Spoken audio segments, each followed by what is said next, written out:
Confidence in your product is supremely underrated. And one of the things that I struggle with myself, and I struggle with when I see it in other entrepreneurs or other people, the uncertainty of what they have, the uncertainty of either the product that they've been building and sort of chiseling away at like an artist, or the service that they've been providing for 6 months, 6 years.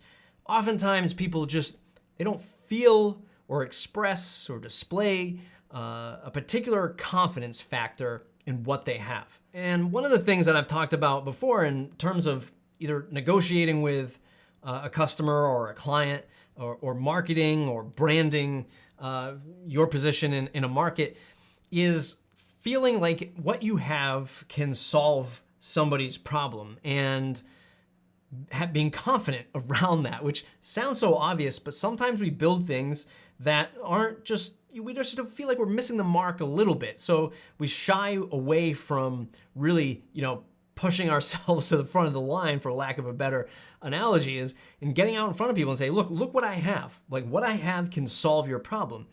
And I think that number one, a lot of this stuff is such an intimate process for a lot of us, as we're really putting our blood, sweat, and tears into our product, our design, our website, our service offering.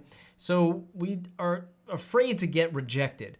And I feel like rejection is probably the best thing that you can go through in a business, because it's going to help you learn who your real customer is, what the real features are that you need in this product or service, and how you can sell it to somebody. To relate this to a lesson that I'm sort of going through right now as a mentor, sort of mentoring a new startup in this accelerator program that I'm a part of, one of the things that I challenged my particular company with is, is this the product that you really want to launch with? Is this the thing that you really want to go after? And it really took back my mentee, the person that I'm mentoring, a little bit, saying, well, of course, this is what I want to do, because I've been doing it for 2 years. Like, I've been trying to build this app, this product for the last 2 years, but on the flip side is this person hasn't launched it to the market yet.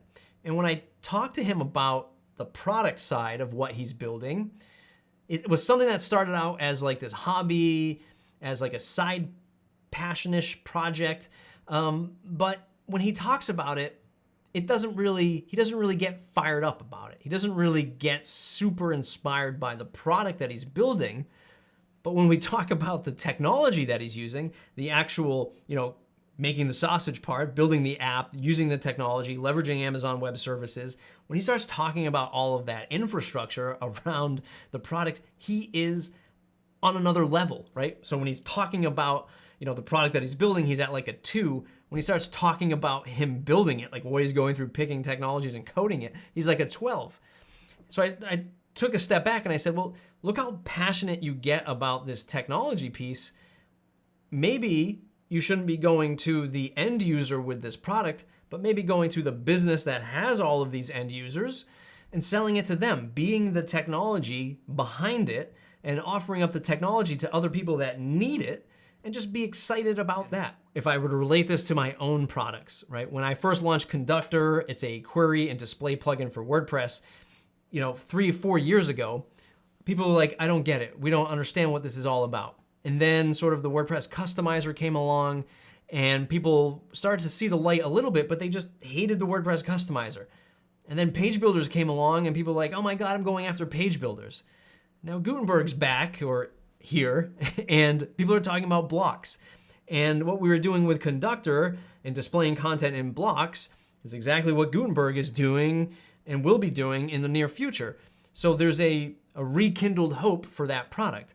But over the years, absolutely, feeling a little sort of standoffish and not feeling as confident in the product, but still seeing sales, and still seeing sales increasing month after month, year after year, has always kept us in the game. But now feeling even more confident with Gutenberg around the corner, or here, quite literally, is a new energy. There's a new energy to that confidence factor. And I think that a lot of this stuff, I think a lot of the positioning that people take and asking for dollars to stay in business, at building a new contract out for a customer, selling a product at a particular price point, A lot of that has to do with feeling confident in what you have to offer. And that's not to be confused with arrogance. I think that sometimes people will force a product down saying that they're the best and they have the best technology or they have the best, solution for, XYZ. I think that confidence is also a little bit of humility in there, that you're not for everyone.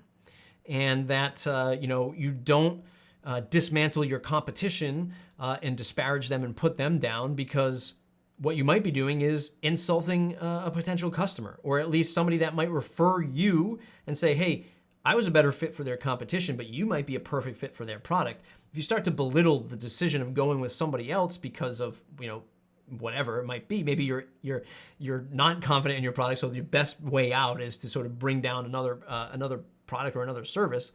That's not going to be beneficial to anybody. Confidence actually sets the tone in a sale, in a product demonstration. If you're able to display an air of confidence when you're talking about this, then the more likely you are to sell that customer, which is obviously going to be beneficial to your business, but beneficial to the customer to say, you know what, I've made the right decision. Those decisions that are made after the phone is hung up or the Zoom call is closed out, when they sit around the table to decide whether or not they want to do business with you, it's going to be either, boy, that was really pushy. They were really pushy in their sales process, or they didn't really know anything. Like, we were trying to get across what we needed and they weren't really relaying the right information. Or it's going to be the third, which is, boy, they were really confident in what they had to offer. And we might not need all of what they have, or they might be lacking some of the things that we need, but man, they can really deliver. I think that they can really deliver on 80, 90, 95% of what we need.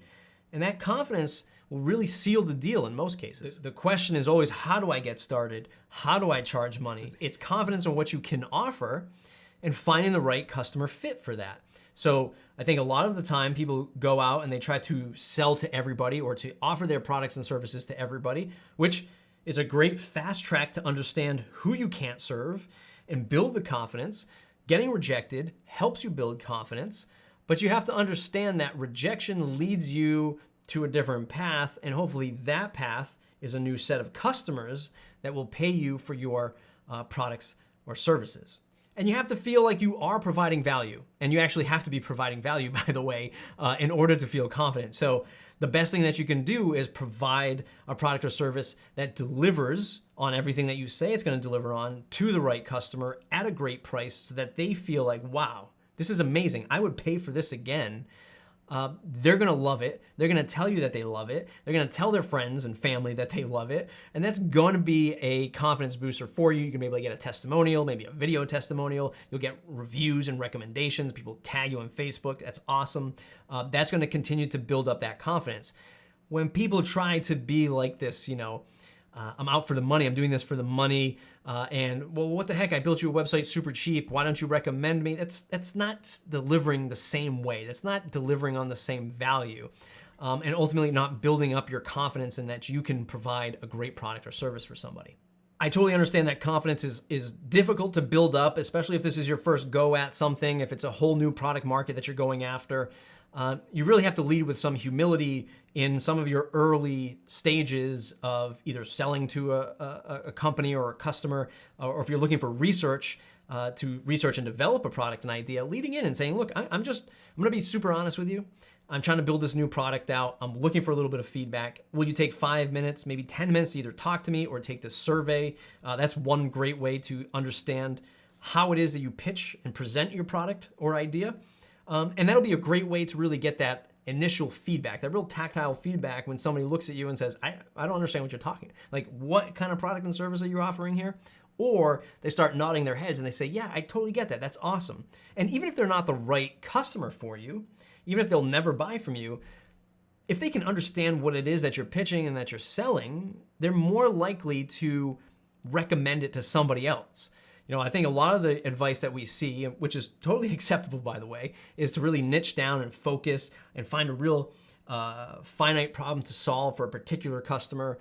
And while that's correct, sometimes that builds a super long technical explanation of something, right? I'm building a WordPress theme for publishers in the economic space of planetary exploration, right? And people are like, I don't even, what does that do? So I think that when you can really dumb down your pitch and really start to flex that muscle, again, not something that comes easily or quickly, but it comes through rejection, it comes through talking to people, and it comes through demonstrating a product. So you might not get it right out of the gate, but give yourself 2 weeks, 3 weeks, 2 months, 6 months to really refine that pitch. And over this time, you're starting to build confidence because you're really doing it. You're starting to talk to the right people. You got a real fluid pre-sales process going. Your pitch deck is really coming to shape. It's a real confidence booster. And again, at the end of the day, when you're building this for somebody that's really solving their problem, you just feel way more confident in saying, look, I've got the right stuff. You're the right customer for me. I've got it priced at a fair price for the value that we deliver. Can we do business? And that's really what's going to get you through the long haul of running a business, launching a new product, hopefully building up the confidence through talking to people, interacting with people, and failing just a little bit to help you reposition and refocus. It's going to be great for everything down the road, for your business, for your product, for your service. It's mattreport.com, mattreport.com/subscribe to join the mailing list. If you like this video, you know what to do. Give it a thumbs up. If you don't, please subscribe to the channel. We'll see you in the next video.